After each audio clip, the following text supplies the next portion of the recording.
उम्मीद सहर आज न्यूज़ की स्पेशल ई ट्रांसमिशन, जिसमें हम खराज तहसीन पेश कर रहे हैं उन तमाम फ्रंट लाइन वर्कर्स को जो कि दिन रात काम कर रहे हैं हमारे लिए, हमारे लोगों के लिए।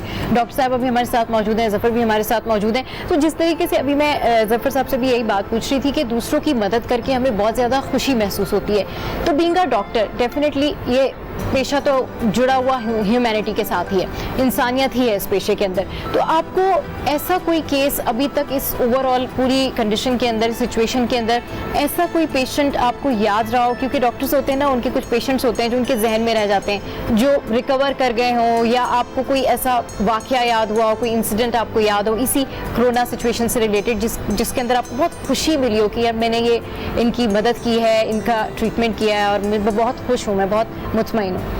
हमारे एक वेंटिलेटर टेक्नीशियन है Karachi institute of heart disease का, वो पॉजिटिव आ गया। उसका दूसरा भाई जो है अब्बासी शहीद में वेंटिलेटर टेक्नीशियन है। तो मैंने उसे कॉल की नंबर लेके कि दूसरे भाई भी अपना टेस्ट करवा ले, क्योंकि वो दूसरी जगह हाई रिस्क पे काम कर रहा है। तो मैंने कॉल की, तो मैंने कहा बेटा अपना आप टेस्ट करा लीजिएगा। तो उसने फ़ोन पे ही कहने आप मैडम, मतलब उसके लिए ये सरप्राइज़ था। फिर एकदम से रोने लगे। मैंने कहा क्या प्रॉब्लम है? तो कहता है कि वो सबकी फैमिली में टेस्ट होने हैं और इस भाई का तो हमने आपस में कंट्रीब्यूट करके किसी भी तरह टेस्ट करा लिया प्राइवेटली। अब हमें नहीं पता कि सबके टेस्ट कैसे होंगे। और दूसरी चीज़ ये कि हमारे घर में तो इस वक्त खाने को भी कुछ नहीं है। और मेरा ख्याल घंटा था अफ्तार में। मैंने मैंने कहा अच्छा अपना एड्रेस मुझे बताओ। मैंने एड्रेस उसका मोबाइल पे टाइप करती गई। मैंने फूड पांडा पे घर अपने कार्ड से पे करके और इनके मैंने कहा कितने लोग हैं घर में? उसने कहा हम लोगों के घर में 8-9 लोग हैं। मैंने वहाँ से मैंने कहा इसके घर कम से कम अभी इमीडिएट तो खाना पहुँचे। तो उसके बाद जब फूड पांडा वाले उसके घर पहुँचे तो वो उसको कॉल कर रहे हैं, तो वो बार बार उनकी कॉल काट के कहता था जी हमने खाना नहीं मंगवाया। सही। फिर उन्होंने दे कॉल्ड मी और उसके बाद उन्होंने मुझे कहा वो मना कर रहे हैं। तो मैंने फिर उसे कॉल की दोबारा। तो कहने लगे मैडम हमारे पास पैसे नहीं है, खाना हम कैसे लेंगे? मैं कहनी किसी ने आपको गिफ्ट भेजा है, आप ये ले लीजिए। उसके बाद वेरी नेक्स्ट डे जैसे जफ़र भाई हैं इस तरह और लोग भी हैं, तो मैंने किसी से रिक्वेस्ट की, उनके घर का एड्रेस दिया, तो उनके घर राशन भी पहुंचा। और फिर हमारे एक प्रोफेसर हैं डॉक्टर कैसर जमाल, बच्चे का दूध नहीं था। फिर अभी थोड़े दिनों दोबारा उसका मैसेज आया। सही। क्योंकि अब उनको क्वारंटीन किया हुआ था फैमिली को 14 डेज के लिए। तो दोबारा फिर उसने कहा बच्चे के लिए दूध नहीं है और सैलरी रुकी हुई है, 4 मंथ्स का रेंट नहीं है। तो मेरी फैकल्टी के डॉक्टर्स और सब ने मिलके हमने उसका ये इशू। और मुझे बड़ी उसके बाद वो मुझे फ़ोन करता है, कहता है कि वो मुझे ऐसा नहीं फील हो रहा मैं मैडम से बात कर रहा हूँ, मुझे ऐसा फील हो रहा है मैं अपनी मॉम से बात कर रहा हूँ। ये जज्बा है जी हमारे लोगों का भी, डॉक्टर्स हैं चाहे हमारे सोशल वर्कर हैं, जज्बा बहुत इंपॉर्टेंट है।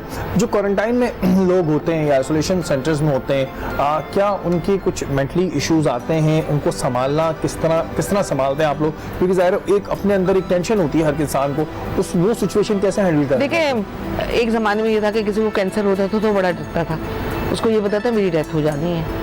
अब यहाँ जैसे ही जिसका कोरोना पॉजिटिव आता है तो एक तो फैमिली, एक ज़माने में HIV एड्स का भी आउटब्रेक हुआ था, तो फैमिली और फ्रेंड्स सब उसे आइसोलेट कर देते हैं, मतलब उसे कांटेक्ट छोड़ देते हैं। जबकि एक डिस्टेंस के साथ अपने प्रोटेक्टिव मेजर्स लेके उससे कांटेक्ट रखा जा सकता है। एक तो कांटेक्ट कम हो जाता है, फैमिली बहुत परेशान होती है और बच्चे दूर हो जाते हैं, तो ऑब्वियसली एक साइकोलॉजिकली शॉक तो होगा उसे। और क्वारंटीन बड़ी बुरी चीज़ है। देखिए आइसोलेशन में ये नहीं कि आप लोगों से कांटेक्ट में, आप बिल्कुल अकेले, आपके पास ना फैमिली है ना फ्रेंड्स हैं, कोई भी नहीं है, तो उस वक्त आप अपने आप को बड़ा लोनली फील करते हैं। और ये खौफ के मैं बचूंगा या नहीं, क्योंकि हमारी थोड़ी सी आवाम को भी थोड़ी सी ये और अवेयरनेस, अच्छा आप भी बैठी नहीं है कि ये बता दें कि ये रिकवर हो जाते हैं और इसमें मतलब रिकवरी के लिए या अपने इम्यून सिस्टम को क़ुव्वत मुदाफ़ियत बढ़ाने के लिए क्या करना चाहिए, ये बता दें। देखिए सबसे पहले तो ये मैं आपको बता दूं कि ये वायरस इतना खतरनाक नहीं है जितने और वायरस रहे। जैसे हम सार्स की बात करते हैं, मार्स की बात करते हैं, मुख्तलिफ पेंडेमिक्स आए और मुख्तलिफ टाइप के वायरस आए और उनका जो डेथ रेशो था वो इससे बहुत ज़्यादा रहा है। इसमें सबसे बड़ी बात ये कि 97% पेशेंट तो रिकवर कर जाते हैं। कुछ लोगों को तो पता ही नहीं लगता कि जी हमें कोरोना भी हुआ और हम ठीक हो गए। बिल्कुल एहतियात बहुत ज़रूरी है क्योंकि पाकिस्तान में केसेस की तादाद भी बढ़ी है और खुदा न खास्ता अगर किसी एक घर में बात होती है तो फिर पूरी फैमिली के लिए वो एक मसला है, पूरे वक्त रहता है। जफ़र मुझे बताएं कि हम बात कर रहे हैं, हम सबको जो है यहाँ पे खैराज तहसीन पेश कर रहे हैं, वहीं में आपके जितने भी वॉलंटियर्स हैं उनको यहाँ पे सलाम पेश करता हूँ। जिस तरह काम करते हैं, ना अपनी जान की फिक्र करते हैं ना कुछ करते हैं, और बेचारे बहुत मेहनत के साथ काम कर रहे होते हैं। उनका जज्बा कैसे बढ़ाते हैं आप, उनमें ये हिम्मत कहाँ से लाते हैं आप? हमने तो कभी भी आज तक अपने वॉलंटियर्स को पे नहीं किया, अपने जज्बे के साथ आते हैं। एक वक्त में 8-8, 9-9 प्रोजेक्ट चल रहे होते हैं। बिल्कुल, लेकिन इस वक्त भी एक्सपो सेंटर में जितने मरीज़ हैं उन सबका पहली रमज़ान से खाना, नाश्ता, खाना, रात का खाना, जो उसमें रोज़ा रख रहे हैं, क्योंकि लाजमी बात है डॉक्टर साहब बैठी हैं, इसके अंदर जो मरीज़ है पॉजिटिव, उसको कोई ऐसे सिम्टम्स नहीं, ना फोड़ा निकल रहा है, ना खून निकल रहा है, ना उसके दर्द हो रहा है, नॉर्मल है वो एकदम। एक्सपो सेंटर के अंदर बेड लगे हुए हैं हॉल के अंदर। अब उसके पास मोबाइल भी नहीं है, उसके पास बस ये कि उसकी तमाम चीज़ें एक्यूरेट होंगी तो चढ़ेगा नहीं। 14 दिन उसको गुजारने हैं वहाँ पर, और अगर दोबारा पॉजिटिव आए फिर मजीद नए 14 दिन गुजारने हैं उसको। सही है। अच्छा, फिर दूसरी बात, उन लोगों के लिए बेहतरीन किस्म के खाने होने चाहिए, तो मैं उन तमाम चीज़ों का ख्याल रखता हूँ। वहाँ पर मैं बारबेक्यू भी उनको बार बार दे रहा हूँ ताकि उनकी क़ुव्वत मुदाफ़े और जिन चीज़ों की उनको ज़रूरत है, बगैर तेल घी का खाना हो या जो भी, मैंने वहाँ पर शुतुरमुर्ग भी कटवाया, खाने के साथ मीठा भी दे रहा हूँ, जूसेस दे रहा हूँ, सूप दे रहा हूँ। इसी तरह जो सक्खर आइसोलेशन सेंटर है पिछले तीसरा महीना शुरू हो गया, वो पूरा उसका खाने की निगरानी हमारे पास है। अंदर के जितने भी चीज़ें थी उस वक्त, हर कमरे के अंदर सिर्फ एक पलंग था, तो वहाँ पर उनके लिए कूलर, उनके लिए इलेक्ट्रिक कैटल, उनके लिए टी बैग्स, उनके लिए खुश्क दूध चाय के लिए, उनके लिए जितनी फैसिलिटीज़ थी वो सब प्रोवाइड की अपनी इदारे की तरफ से। इसी तरह से कराची में जितने दस्तरखान चल रहे हैं, तकरीबन लाखों घरों में पका हुआ खाना पिछले 2.5 महीने से पहुँचा रहे हैं, और इतनी क्वान्टिटी दे रहे हैं कि अगर 3-4 लोग हैं तो आराम से खा सकें। अगर ज़्यादा लोग हैं तो 2-3-4 पैकेट। इसी तरह कराची की मुख्तलिफ बस्तियों में, जैसे अभी लांडी, कोरंगी, मुख्तलिफ जगहों पे एक दिन के अंदर 10 से 25 हज़ार लोगों का खाना तैयार करके उस इलाके की मसाजिद, उस इलाके के जो यूसीज और दीगर वहाँ के लोग हैं उनको बुला के उनके हवाले किया कि डोर टू डोर पहुँचाओ भाई।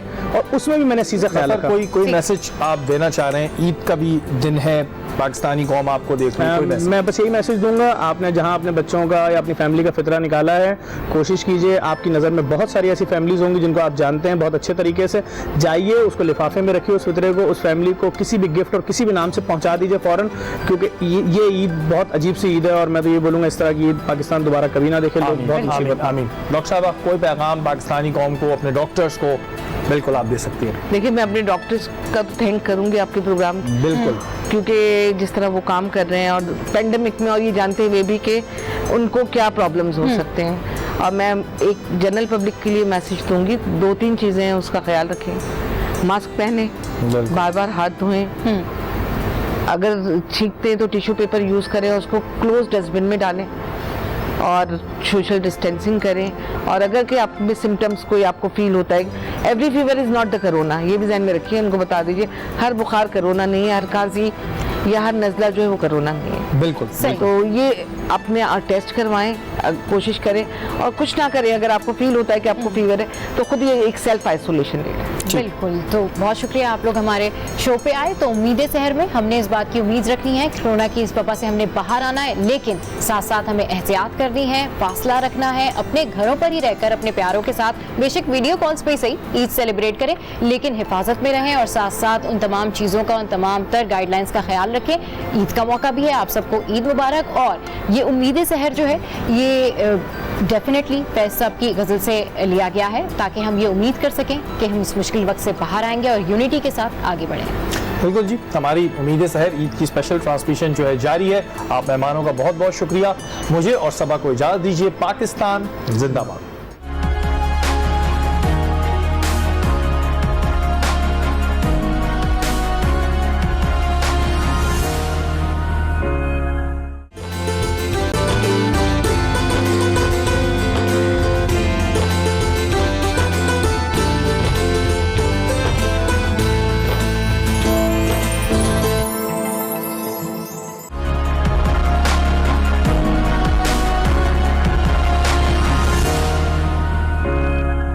अस्सलाम वालेकुम नाज़रीन, आप सबको बहुत बहुत ईद मुबारक। मैं हूँ रिजवान जाफर और मैं हूँ सादिया फौज। जहाँ जहाँ मुसलमान आज ईद सेलिब्रेट कर रहे हैं, उनकी खुशियों में शामिल होने के लिए हम आपके साथ मौजूद हैं। आज न्यूज़ की तरफ से तमाम अहले वतन को ईद की बहुत बहुत मुबारकबाद। आज इन्हीं खुशियों को सेलिब्रेट करने के लिए हम यहाँ पर मौजूद हैं, और रिजवान हमारे साथ बहुत से अच्छे अच्छे गेस्ट भी होंगे और तमाम लोगों के साथ शेयर करेंगे वो तमाम चीज़ें जो कि इस स्पेशल ईद पर होनी है या डिस्कस होने जा रही हैं। जी हाँ, और ये उम्मीद शहर है हम इसीलिए ये ट्रांसमिशन लेकर आपकी खिदमत में हाजिर हुए हैं कि एक उम्मीद दी जाए इस मौके पर, क्योंकि ये जो ईद है और ये जो रमज़ान गुजरे ये डिफरेंट हैं। ऐसे इस तरह से हमने ना रमज़ान कभी देखे लॉकडाउन की सूरत हाल के अंदर, और ना इस तरह ईद कभी गुजारी गई।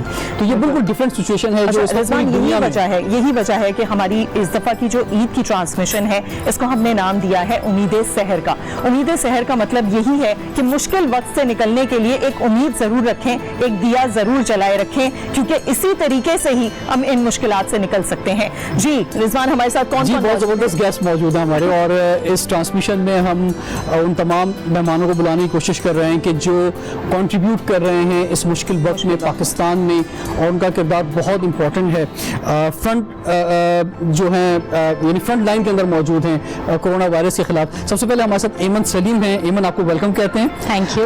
एमन जो है वो यूथ एम्बेसडर हैं यूथ पार्लियामेंट की। इसके अलावा इनको एजाज़ हासिल है कि Guinness book of world record में इनका नाम आया। अच्छा।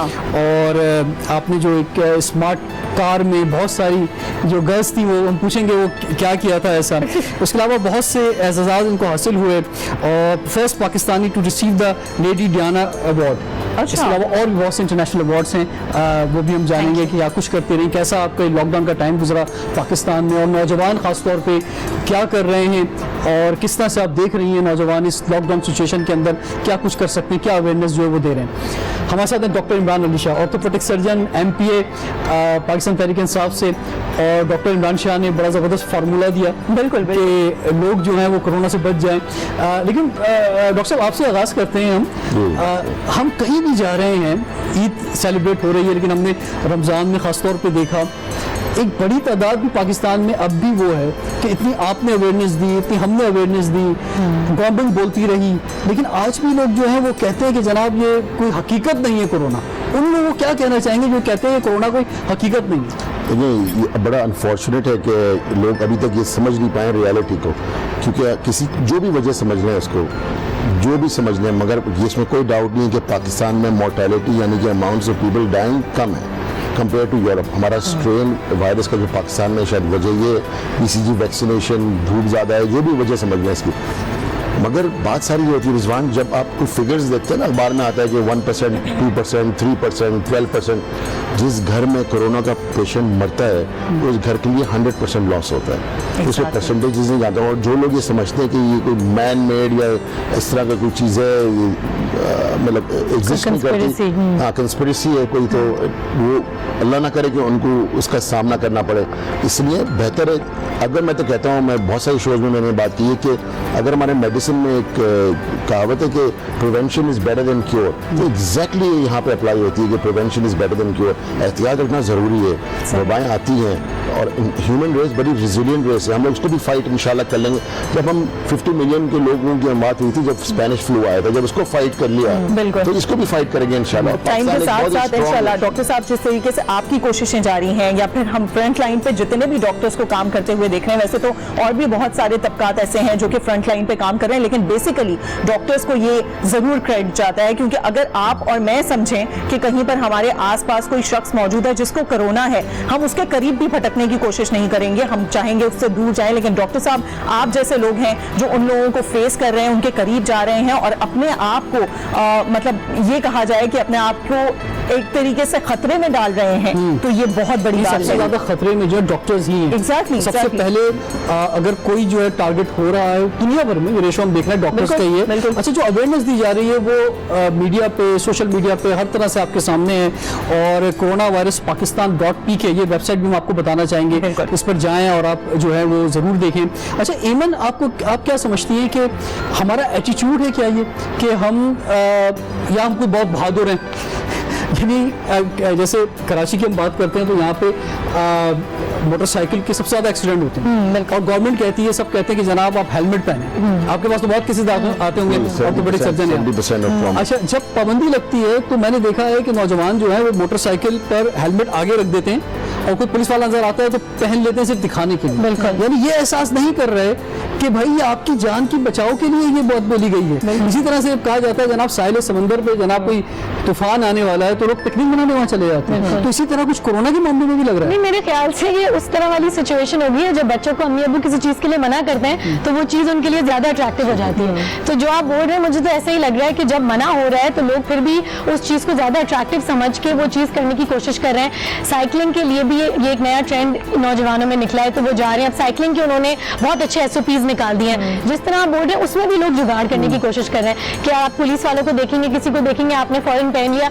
आई डोंट नो कि ये क्यों पाकिस्तान में इस तरह हो रहा है, लेकिन it's a very unfortunate situation. अच्छा इमन, ये तो वो चीजें हैं जो लोग कर रहे हैं। बिल्कुल। यूथ पार्लियामेंट से आपका ताल्लुक है, यूथ को आप गाइड करते होंगे।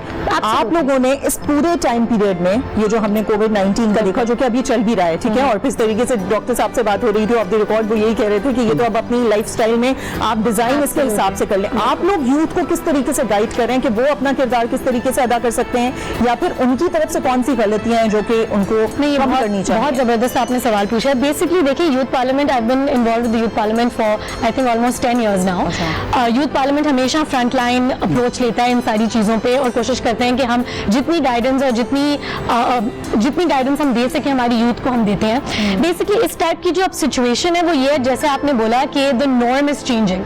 अब वो वाला दुनिया का जो एक नॉर्मल पहले था वो नहीं होगा। अब ये नया नॉर्मल एक आ रहा है जिसको हमें अपनाना है, जिसको हमें एक्सेप्ट करना है सबसे पहले, और फिर उसके हिसाब से हमें हमारे स्किल्स डेवलप करने हैं, उस हिसाब से हमारी लाइफस्टाइल डेवलप करनी है। तो जो एडवाइस मैं यूथ को दूंगी, पहले तो मैं ये समझूंगी हमारा यूथ बहुत लकी है, क्योंकि अगर आप इस चीज को समझें कि इस टाइम पे यूथ होने का मतलब ये है कि हम फिर भी अपने आप को चेंज करके और वो स्किल्स ला सकते हैं जो आगे की लाइफ में हमें जरूरत पड़ेगी जिनकी। जो लोग अपना वो टाइम गुजार चुके हैं, they can't change the skills, they can't adapt to the new norm. तो मैं ये बोलूंगी कि हमारी यूथ को कि जो नया एक डिजिटल बबल आ रहा है इसका फायदा उठाएं, get on board, go with the waves, और ये जिस तरह से आपने बोला प्लीज उसको कॉन्ट्रडिक्ट ना करें, मना टाइम से पहले अपने आप को रेडी कर लें। बिल्कुल, get ready for it. Exactly, ये भी होता है कि यूथ जो है वो ये समझती है कि हमें भी फ्रंट लाइन पे आना चाहिए, हमें भी कुछ एहसास जिम्मेदारी है नौजवानों के अंदर। और यही वजह है कि हमने देखा कि इस वक्त सोशल मीडिया पे बड़ी तादाद में शोज हो रहे हैं, जैसे आपने पार्लियामेंट की बात की, या यूथ जो है वो राशन डिस्ट्रीब्यूशन के अंदर जो है, या रमजान में हमने देखा कि इफ्तार डिस्ट्रीब्यूशन के अंदर, तो इस तरह मुख्तलिफ शोबों के अंदर जो है वो काम कर रहे हैं। वही बात आ जाती है ना, हम पाकिस्तानी कौम के हवाले से बात करते हैं, जब भी कोई मुश्किल आती है तो ये कौम एक दफा फिर से खड़ी हो जाती है और एक दफा फिर से मुत्तहिद हो जाती है। अफसोस इस बात का है कि कौम को मुत्तहिद होने के लिए इस तरह का कोई ना कोई चीज चाहिए होती है, वो ना हो, और उसके अलावा अगर हम इसी तरीके से काम करते रहें तो हम कहाँ जाएं। अच्छा इमरान साहब, आपसे बात करना चाहूंगी, जिस तरीके से हम पूरी सूरत हाल देख रहे हैं इस ईद पे, खास तौर पे इस ईद की बात की जाए तो ईद हमारे लिए उस तरीके से नहीं है, इतनी नॉर्मल नहीं है जितनी जाने जा चुकी हैं, ना सिर्फ दुनिया भर में बल्कि पाकिस्तान में भी जितनी जाने जा चुकी हैं। उन तमाम लोगों का नुकसान हुआ है, उन पूरे खानदानों का नुकसान हुआ है। तो ईद आज उस तरीके से नहीं है जितनी स्पेशल पहले रही थी। तो आपसे ये जानना चाहूंगी, हम देखते हैं ईद पे उसी तरीके से गले मिल रहे हैं, बड़ा खुला डुल्ला माहौल होता है, सारे लोग एक जगह पे जमा हो रहे होते हैं, खुशियां मनाई जा रही होती हैं। इस दफा ईद पे शुरू तो हो चुकी है खुशियां मनाने, सब तमाम लोग एंजॉय तो कर रहे हैं, सेलिब्रेट तो कर रहे हैं, लेकिन क्या क्या एहतियात बरतनी होगी? देखिए, दोबारा मैं रिपीट करूंगा, prevention is better than cure, और इसी दफ़ा लोगों को बताया जाए, और ये तो बात रिपीटेशन वाली होगी, मगर देखिए बेसिक्स अपनी हाइजीन से स्टार्ट करना है।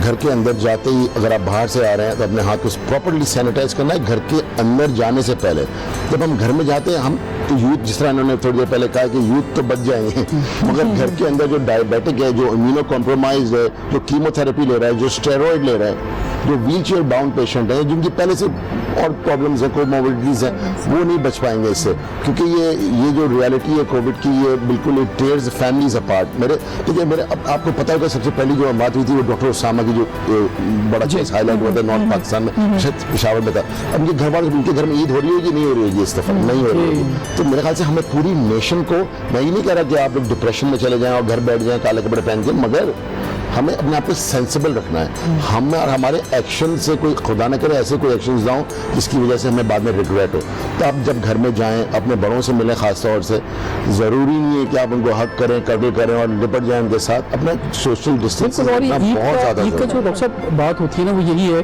कि हम ईद किसे कहते हैं। ईद का गले मिलना का मकसद जो है वो एक सिंबॉलिक भी है। जरूरी नहीं कि गले मिलना है, गले मिलने का मतलब दिल मिलाना है। भाई अगर अच्छा पॉइंट्स आपने रेज किया कि सिर्फ गले मिलना ईद नहीं है। मैं यहाँ पर एक वर्ड कहूंगी, हमारे पास जिस तरीके से शॉपिंग चल रही है ना, वो ये डायलॉग या ये स्टेटमेंट भी निकलती है कि ईद का मतलब शॉपिंग नहीं है, क्योंकि जैसे ही हमने देखा ना कि तमाम चीजें खुली है, लोग उसी तरीके से निकले हैं। और अफसोस की बात यह है, जिस तरीके से आप लोग पहले बात कर रहे थे कि SOPs को उस तरीके से फॉलो नहीं किया गया, करना चाहिए था लोगों को।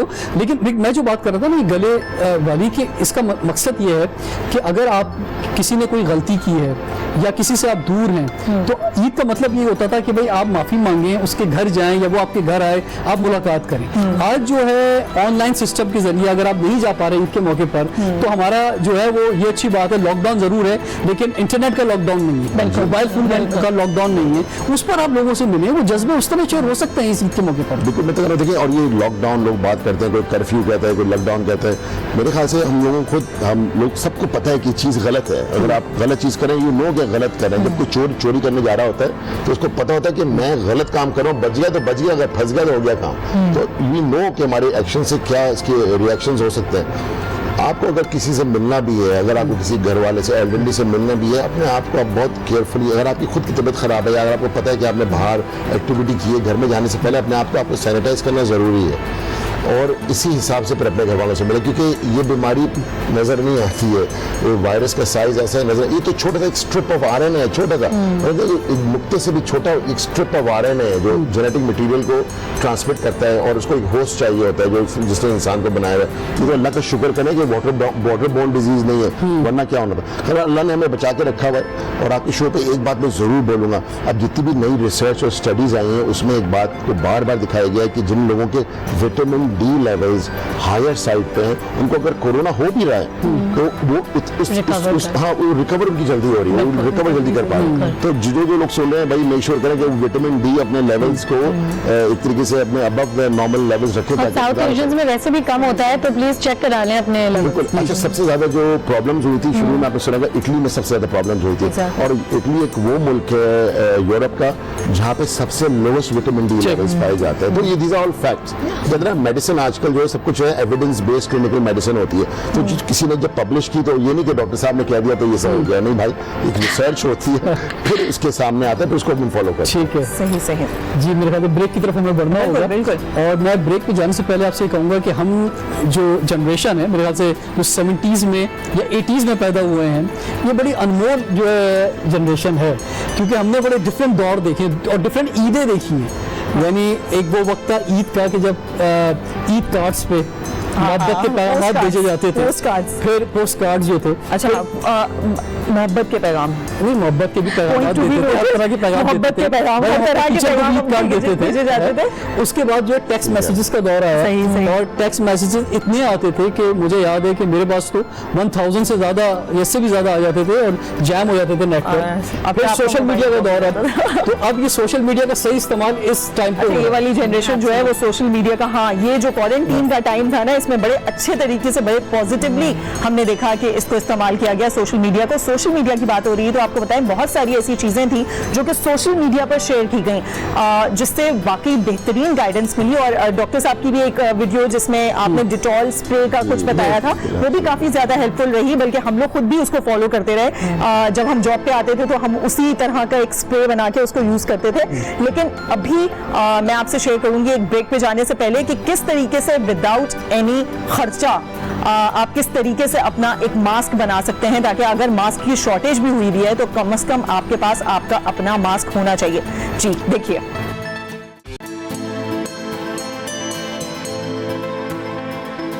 जी नाज़रीन, वेलकम बैक। आज न्यूज की खुसूसी ईद की ट्रांसमिशन उम्मीदें सहर जारी है और हमारे साथ मौजूद है हमारे गेस्ट प्यारे प्यारे से। हमारे साथ मौजूद है हमारे साथी एंकर भी रिजवान भी। और हम जिस तरीके से आप लोगों से बात करें, ना सिर्फ वो तमाम सूरत हाल जो कि पीछे गुजर चुकी, बल्कि वो तमाम सूरत हाल जो आगे हो सकती है और हम उससे किस तरीके से बच सकते हैं, इन तमाम चीजों के हवाले से हम बात करेंगे। और खासतौर पर जिस तरीके से बात हो रही थी कि सोशल मीडिया पर बहुत ज्यादा लोग एक्टिव हुए हैं और वहां पर जो चीजें हैं वो शेयर की जा रही हैं, जिससे लोगों को सीखने को मौका मिल रहा है। और इसी वजह से आज न्यूज ने भी एक वेबसाइट लॉन्च की है जिस पे आप बहुत कुछ सीख सकते हैं। आपको बेहतरीन तरीके से गाइडेंस मिल सकती है कि किस तरीके से कोरोना की इस मुसीबत से निकला जा सकता है। कोरोना वायरस pakistan.pk पर आप जाइए और वहां पर देखिए किस तरीके से एहतियाती तदाबीर बताई गई हैं, उसको फॉलो कीजिए और अपने आप को इस बीमारी से दूर रखिए। जी रिजवान जी, मैं ये इस पर तो ज़बरदस्त अवेयरनेस आप दे रहे हैं, लेकिन उसके साथ साथ जो हमारे साथ टैलेंट मौजूद है तो इस पर भी बात होनी चाहिए। एमन जो है बहुत टैलेंटेड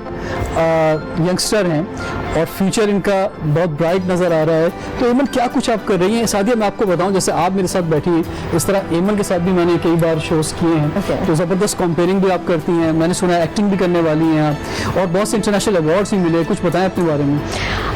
हाँ, कंपेयरिंग हमने की थी, साथ रमज़ान का ही टाइम था, तो काफ़ी साल पहले की बात है, यूनिवर्सिटी जाने से भी पहले की बात है।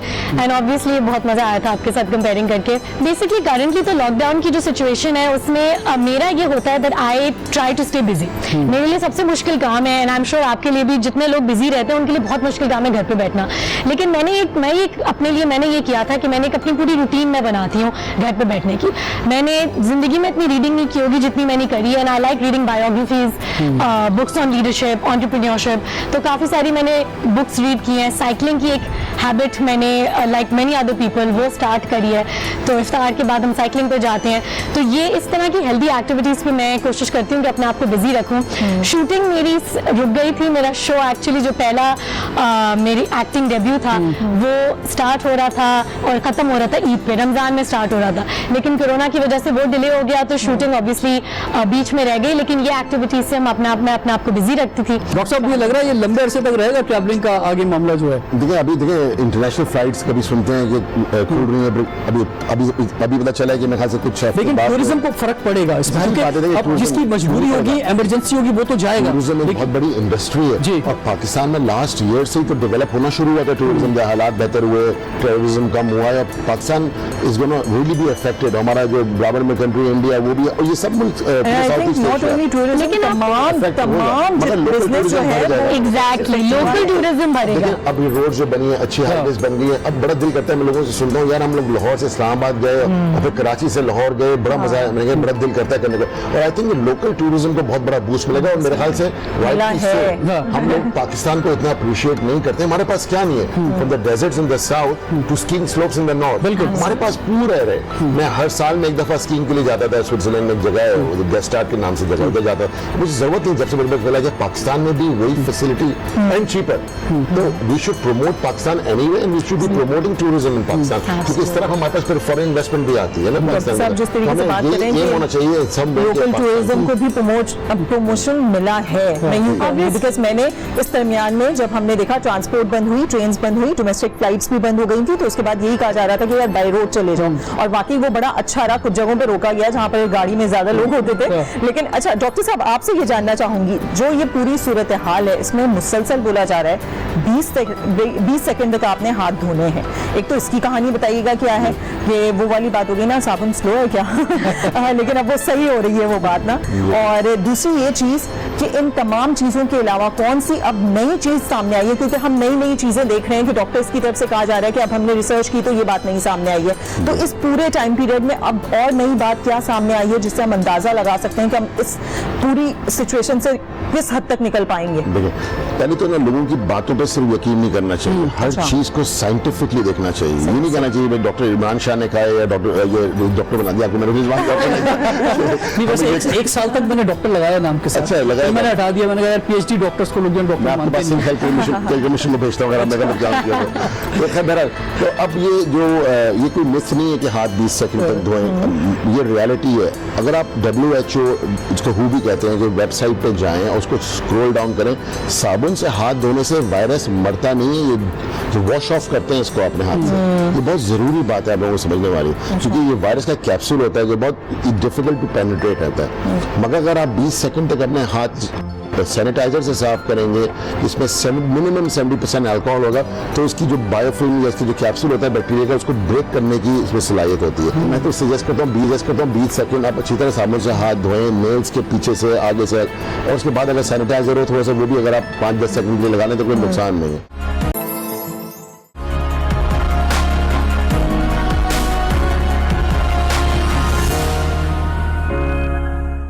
मार्केट्स में सूरत हाल देखी कि लोगों ने मास्क नहीं पहने, और मैं भी खुद जब मुख्तलिफ जगहों पे हम रमज़ान में जा रहे थे और हम या जिस वक्त लॉकडाउन पूरी तरह ओपन नहीं हुआ था, अफ्तार का सामान अब लेने जा रहे हैं, या हम जैसे राशन डिस्ट्रीब्यूशन में मुख्तलिफ सामान लेने जाते थे जब मुख्तलिफ जगहों पे, तो जिन लोगों से मैं खुद ले रहा होता था वो सामान, मैं कहता था यार मास्क तो पहन लो, तो वो मुस्कुराते थे अजीब सा कि सर ये कहाँ है, कोरोना वोरोना किधर है।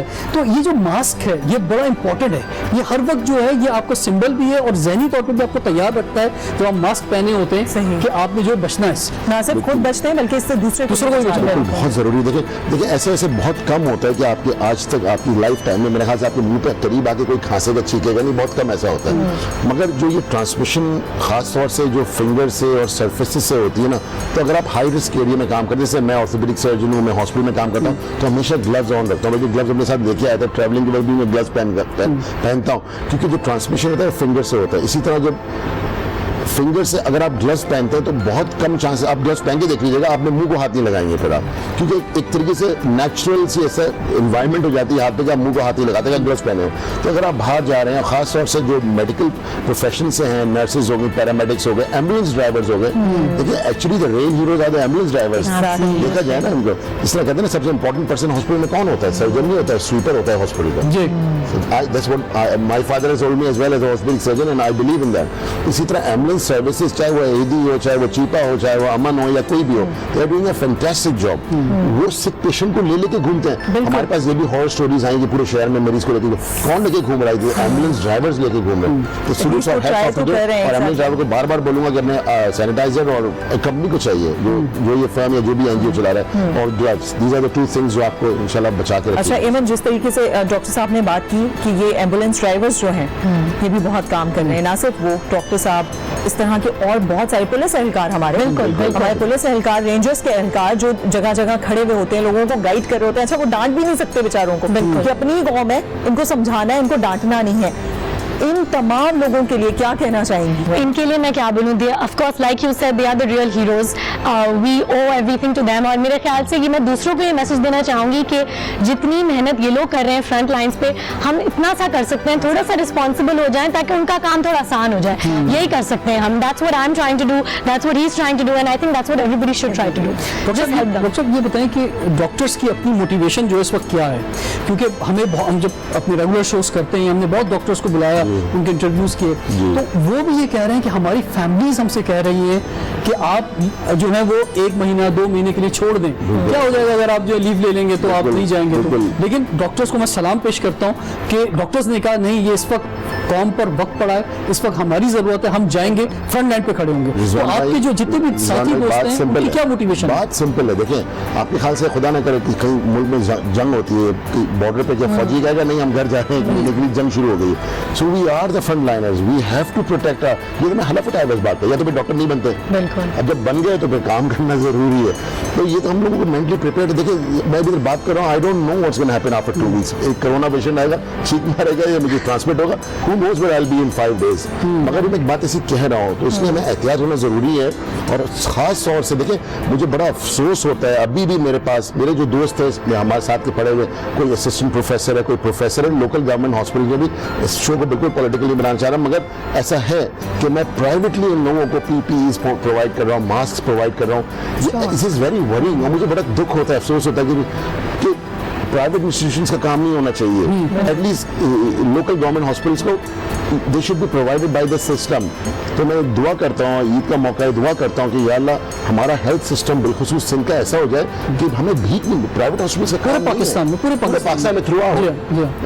तो मेरे ख्याल से इतना अच्छा हेल्थ सिस्टम होना चाहिए कि अगर हम जैसे किसी प्राइवेट, और ये बहुत अच्छा मौका है कि हम अपने हेल्थ सिस्टम को अपग्रेड कर जाएं। इसके राइट टाइम, जब तक चोरी खत्म नहीं होगी ना सिस्टम से, जब तक हमारा हेल्थ सिस्टम बेहतर नहीं, डॉक्टर साहब मेरे ख्याल से ये आइडियल टाइम है जिस तरीके से रिजवान ने कहा, क्योंकि इससे कभी भी हमने ऐसे नहीं देखा कि सब लोग फोकस हो जाएं हेल्थ डिपार्टमेंट पे कि इसी तरफ देखना है और हॉस्पिटल्स की क्या हालत है, कभी भी इस तरह से फोकस नहीं हुए इससे पहले जिस तरीके से अब हुए हैं। तो अब ये बहुत अच्छा टाइम है, मे भी अब कुछ चीजें बेहतरी की तरफ आने लगे। सर आपसे ये जानना चाहूंगी, जिस तरीके से हम सूरत हाल देख रहे हैं, जो लोग इफेक्टेड हैं उनको हम आइसोलेशन में डाल देते हैं, ठीक है, कुछ लोगों को तो बोला गया है कि नहीं यार आप अपने घर में क्वारंटीन करें, अपना टाइम वहाँ पर स्पेंड करें, बाहर ना निकलें या ये वो जो, लेकिन हर एक के पास ये सहूलत नहीं है। लिहाजा हमने देखा कि गवर्नमेंट की तरफ से जो आइसोलेशन वार्ड्स बनाए गए वहाँ पर उन लोगों को शिफ्ट किया गया।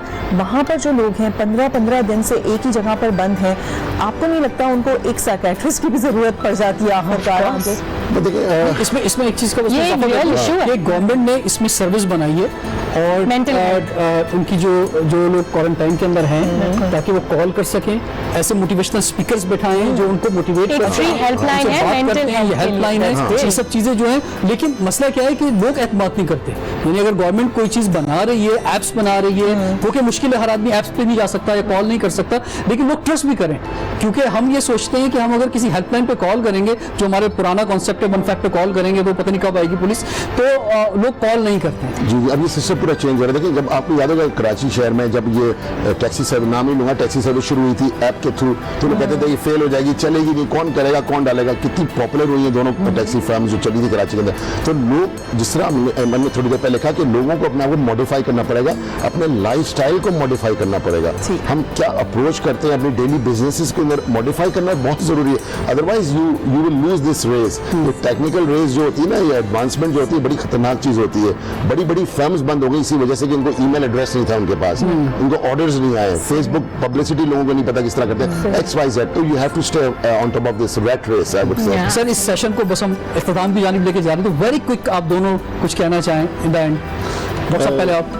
मैं ये कहूँगा आप लोगों को ईद मुबारक हो, आज का इतना बड़ा दिन है, और घर वालों का ख़ास तौर से आपके जो एल्डरलीज हैं घर में, आपके बूढ़े दादी दादा नाना नानी, इनका बहुत एहतराम करें, ख्याल रखें और एहतियात रखें। That is the main focus of thing. आप बिल्कुल मिले जाके उनसे, मगर बहुत एहतियात के साथ, क्योंकि आप इंशाल्लाह इनको अगली ईद पे भी देखना चाहते हैं। बिल्कुल नहीं, बिल्कुल यही, प्लीज सोशल डिस्टेंसिंग करें, एहतियात करें अपने, अगर अपनी इम्यूनिटी के लिए नहीं, आप यंग हैं तो प्लीज जिस तरह आपने बोला अपने बड़ों के लिए करें। और एक खास तौर पर मैं और चीज बोलना चाहूंगी कि प्लीज मायूस मत हो इस टाइम पे, ठीक है, ये थोड़ा सा मुश्किल टाइम है, सबके लिए बहुत मुश्किल टाइम है, इसमें वो चीजें निकालें, वो अपॉर्चुनिटीज निकालें कि अब दुनिया किस तरफ जा रही है और अब लोग क्या कर सकते हैं, इसको थोड़ा पॉजिटिवली लें और इस वेव के साथ जाने की कोशिश करें। आपने की जिस तरीके से जो पूरी सूरत हाल है उसको भांपे और फिर उसके हिसाब से अपने आप को, अपने लाइफस्टाइल को डिजाइन करें कि आपको अब किस तरीके से आगे की जानिब मूव करना है, अपनी पूरी फैमिली को, अपने घर को किस तरीके से सेव करना है। यानी कि ये मुश्किल वक्त है लेकिन उम्मीद नहीं छोड़नी, जिस तरीके से हमारी ट्रांसमिशन का नाम है उम्मीद सेहर, उम्मीद कायम रखनी है। यहाँ पर लेंगे एक ब्रेक, हमारे साथ शुक्रिया अदा करेंगे इसके साथ साथ अपने दोनों मेहमानों का कि आप यहाँ पे तशरीफ लाए और आपने बहुत ही कीमती टाइम है जो गुजर रहा है, और ख़ासतौर पर फ्रंट लाइन पे जो लोग मौजूद हैं उनके लिए इंशाल्लाह आपसे ज़रूर फिर मुलाकात होगी, और ब्रेक के बाद नए मेहमान हमारे साथ होंगे, तो ब्रेक के बाद आपसे मुलाकात करते हैं।